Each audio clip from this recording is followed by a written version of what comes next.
Hi Nicholas, this is Alan Cockrell with ABC, former hitting coach for the Colorado Rockies and the Seattle Mariners. We'll take a look at your video this morning.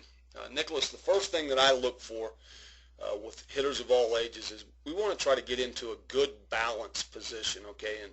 And balance is keeping our knees inside of our feet, all right, and then keeping our head inside of our knees. You can see here your back knee is outside of your back foot. So what I'd like to see you do in your setup is just get a little bit more athletic and a little bit more balanced. I'd rather see that knee more inside that foot there so that we've got weight on the inside part of our legs right in here. Okay, it's almost like I'm pinching these two knees.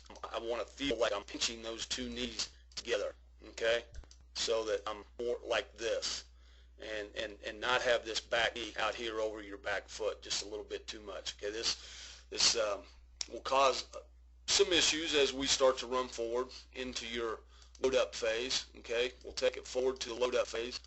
All right. Most hitters, Nicholas, when they get their foot down, I'm sure you've heard this, toe will land first. Okay, but it's not until the heel gets into the ground right here are we fully loaded. All right. So we want to try to, at this point, we want to try to keep this stride foot. We want to try to keep it at a 45-degree angle. Okay, and we'll just measure right here. Okay, your stride foot, you're at 51 degrees. Not bad, not bad. We're a little bit too much open, but that's okay. I think we can live with that. Okay. Next thing I want to talk to you about once we get to this load position is I'd rather see our hands instead of our hand right in here. I'd rather see our hands up here more. Just off our shoulder. Okay, our hands have dropped a little bit.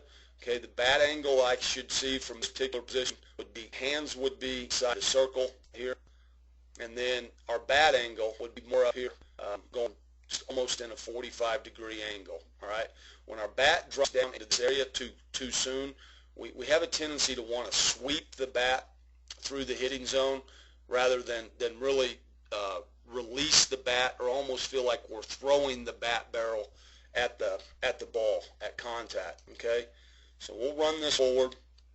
Okay, we have two moves here. We have lower half, which is direction and drive. We'll drive this knee into the inside part of the front thigh. Okay, and again, my hands should be more up in here, and the bat should be more up into this area right here. Okay, the next thing that happens is after I get this drive where I'm transferring this way from that back knee into that front thigh, is I get a connection. My elbow and my hip should all be in alignment with my hand sitting up here, the angle of the bat more in this area right here. Okay, so as we go forward, all right, now we're getting into the actual contact. And as I told you, because our hands have dropped, we're going to sweep our bat forward this way. Okay, it's going to be kind of a sweepy motion in our swing. So let's just run forward and see if I'm right. Okay, it's sweeping, yep, and it just follows my lines right there. What I'd rather see happen is a particular point when our hands start to come forward. Okay, our hand is going to work in front of our body. They're going to work just past our center of gravity, and that bat angle is going to be right behind my hands. Okay, and I'm not going to sweep the barrel out this way, sweep the barrel out this way. That bat angle is going to stay like this. It's going to stay like this. And then it's going to start to come out and here, or to go here and here, and we get good extension instead of sweeping the bat around my body. Okay, so we'll run it forward. All right. Okay, we're starting to come out and around just a little bit, and you can see because we come around, we have the ball on the end of the bat. And the reason for that, Nicholas, is our bat is in the hitting zone for a very, very short time. So we'll run forward to finish, and then we continue to go around just a little bit. You do have pretty good balance when you come through your swing. You know, at the finish right here, I'd rather see probably the weight more inside of the ball of the foot so that we're not spinning open. But part of that is just the sweeping of your hands around the ball has kind of, the momentum has caused you to kind of come off on your heel a little bit. So if we take this forward, or we get this back, and start looking at drills that are going to make you a better hitter, the first thing is we need to pay attention to our setup, okay? And I want to get weight in here. I want to feel weight in here. And I want to have both my knees inside, okay? Inside inside of our feet. So we're going to have more of a pinching feeling between our knees, okay? And we don't want this foot outside this back, or this knee outside this back foot, okay?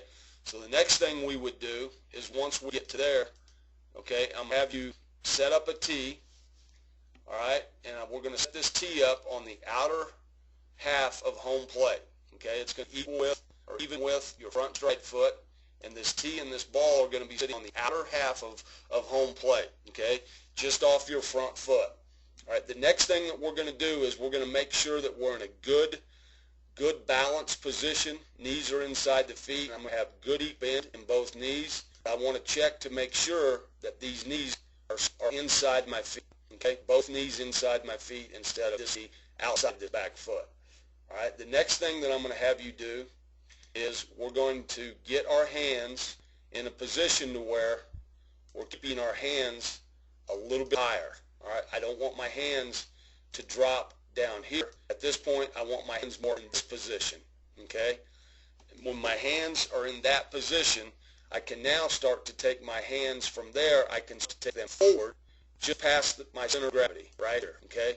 And as they get past my center of gravity, I can now release or throw the barrel through the baseball, okay? So as the hands are starting to come forward here, we're going to get bat. It's going to be directly behind our hands. We're not going to cast our bat out so our bat comes outside of our hands like this, okay? As you can see, your bat's going to come outside of your hand starting right here.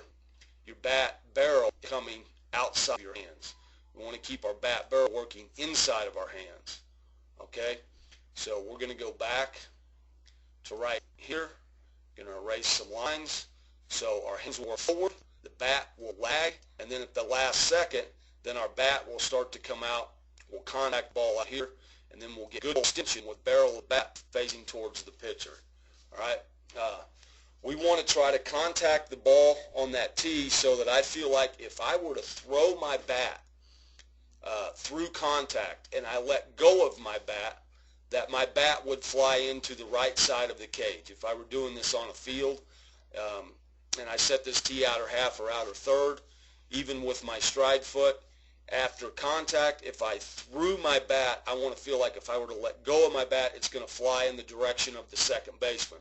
The way your bat comes outside of your hands and we sweep through right now, if you were to throw your bat's going to go towards the shortstop or third baseman, or maybe even into foul territory on every swing. So, you know, the biggest thing is I think paying attention to our lower half, staying inside right here, and just making sure that our hands don't drop too low so that we end up dragging the bat out and around our hands, okay?